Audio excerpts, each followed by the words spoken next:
budget that was announced yesterday by the finance minister, in our mind, is extremely pragmatic. It brings to the forefront some key issues that have been plaguing the Indian economy for a while. Let me take you back to the economic survey, which highlighted some key issues that the Indian economy is facing. First, inflation. Second, growth. And third, largely fiscal prudence and fiscal deficit management. Now, the finance minister in his speech yesterday mentioned that all these three key areas were of utmost importance to revive growth, and he did not disappoint. Firstly, let me talk about inflation. We've seen CPI inflation, which is consumer price driven inflation, hovering at an average of about 9% last year.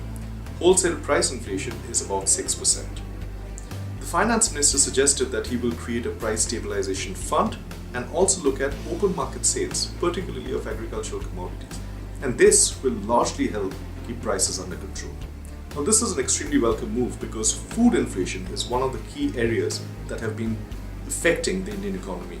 So we believe that through some of these measures, we will see some level of inflation softening in the coming few months.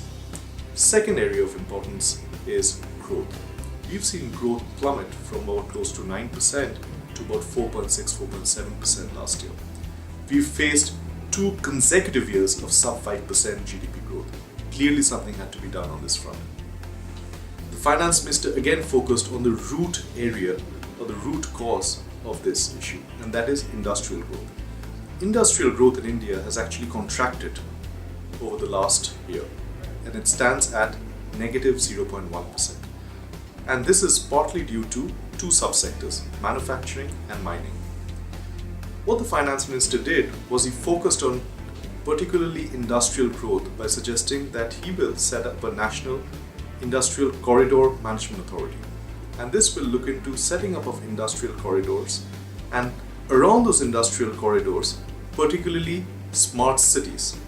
There were 2 particular industrial corridors that he mentioned. One was the Amritsar-Kolkata corridor and the second an economic corridor, which is the Mumbai-Bangalore corridor. Again, extremely welcome move because what it does, it moves industrial growth away from the urban areas and more into the rural areas along the highways. And this will allow for the rural populace to come into industry, which have largely been working in the agricultural sector. Secondly, it will create employment, and employment automatically will require skill generation, and skilled growth, particularly around the industrial sector, will be demonstrated through what the plan is. So again, extremely welcome move on this front.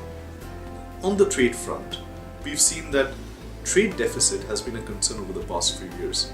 Though this year trade is not too much of a concern, our deficit still stood at about negative 1.7%. And the finance minister announced that he will set up an export promotion group, and that will really look into promoting export in a much more proactive way than it has happened in the past. Coming to one of the key areas that have been plaguing the Indian economy, and that is a fiscal deficit. We've seen fiscal deficit rise to over 5.9%, and over the past few years, it has been contained very well by earlier governments to come down to about 4.5%. The target that has been set for 2014-15 is 4.1%. Now, the finance minister was very clear about what he needed to do. He said that the fiscal deficit target that has been given to him by his predecessor was very ambitious, difficult, but he would aspire to meet that target. In this regard, he announced a few things. First, expenditure had been the focus of tackling fiscal deficit by the prior government. He said that he will move away from expenditure slightly and also focus on revenue. And this is important because what it does, it tells us that both sides, both the expenditure side and the revenue side, are going to be the next big focus from the government. How will he achieve this? One, he will look at his disinvestment targets. That has been an extremely important factor. Earlier, we've seen disinvestment targets in previous budgets being put up to close to 40,000 crores, of which less than 10% have been met. So I think what the finance minister is going to do is look at disinvestment targets, look at proactively going out and raising revenues through this front. The second aspect, which is extremely important, is rationalization of subsidies. And there are 3 key areas of improvement here. First on fuel, second on food, and third on fertilizer. Our fuel bill stood at about 65,000 crores, which was extended to about 85,000 crores. Similarly, fertilizer, which in previous years stood at about 65,000 crores, went up to 68,000 crores. Food, currently, subsidies around food are close to about 92,000 crores. Clearly, this is a huge outlay and something needs to be done to bring this under control.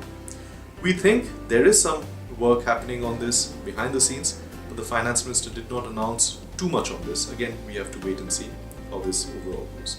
So, 3 key areas of focus: inflation containment, growth, particularly around industry, and third is on fiscal prudence. And in my mind, the finance minister has not disappointed. He's been pragmatic, he's been realistic. There were some expectations which has not come through, but there were some new areas which has come through. For example, he's mentioned about setting up smart cities. Again, very technology oriented, very focused towards bringing technology into the Indian rural sector. So again, big development from my perspective. I don't think he's disappointed. He's done a good job, but we just need to wait and see how ground level implementation works, because that's where the proof of the pudding is. In a few months, we will know. Thank you.